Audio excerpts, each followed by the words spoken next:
Chers abonnés de la chaîne Réflexion Politique, bonjour à toutes et à tous. Bienvenue à ce 16e numéro de notre chronique Réflexion Politique.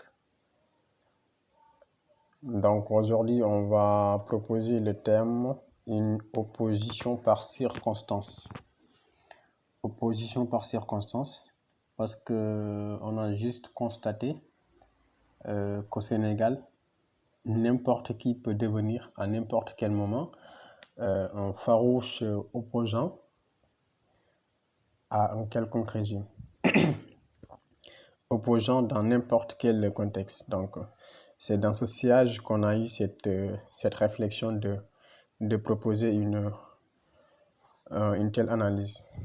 Donc, dans l'appareillage politique sénégalais, à chaque époque, dans chaque société, un leadership générationnel voit le jour. Donc, dérivé de la théorie de la pyramide de Maslow, le besoin d'affirmation est un élément essentiel dans le quotidien de l'individu. Le type d'opposant qu'on a au Sénégal aujourd'hui est l'un des arguments majeurs qui constitue un frein pour le développement de ce pays. S'opposer, c'est bon, c'est noble, mais c'est encore plus noble lorsqu'elle est fondée sur la pertinence et la sincérité d'engagement. Donc l'histoire nous montre toujours que la population a eu tort de vouloir combattre un dirigeant au détriment d'autres, coûte que coûte, par mécontentement, ras-le-bol ou par hypocrisie pour la plupart du temps. Donc l'état, le pouvoir est une autre réalité que ce que l'on pense, encore moins ce qu'on peut improviser. Nos égos et nos règlements de compte ne doivent pas prendre le dessus sur notre propre engagement citoyen. C'est pour cela que dans certaines circonstances, on s'oppose à tout et de rien de façon irrationnelle. La noblesse de l'engagement d'un défenseur du peuple ne se valorise pas par des combats de position, mais par des combats de principe. On ne doit pas choisir son combat. On ne doit pas choisir son combat. On ne doit pas choisir de combattre un système parce que les hommes d'en face ne nous arrangent pas. Non. Le choix d'un dirigeant et le contexte de choisir un dirigeant sont également des éléments déterminants pour la stabilité d'un pays.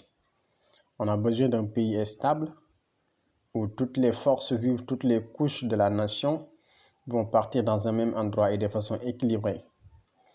Certes, chaque génération a besoin de se sentir dans un combat, dans une position pour prendre part à la gestion de la cité. De par son style, elle peut donner à son rythme pour lutter contre le mal que sévit la population au quotidien, ce qu'on appelle parfois le leadership transformationnel. Une position d'activiste contre certaines décisions et pratiques politiques jugées médiocres. À partir de là, tout le monde s'oppose à un régime en place pour demander un vent de changement, quelle que soit l'atmosphère qui règne autour du contexte actuel.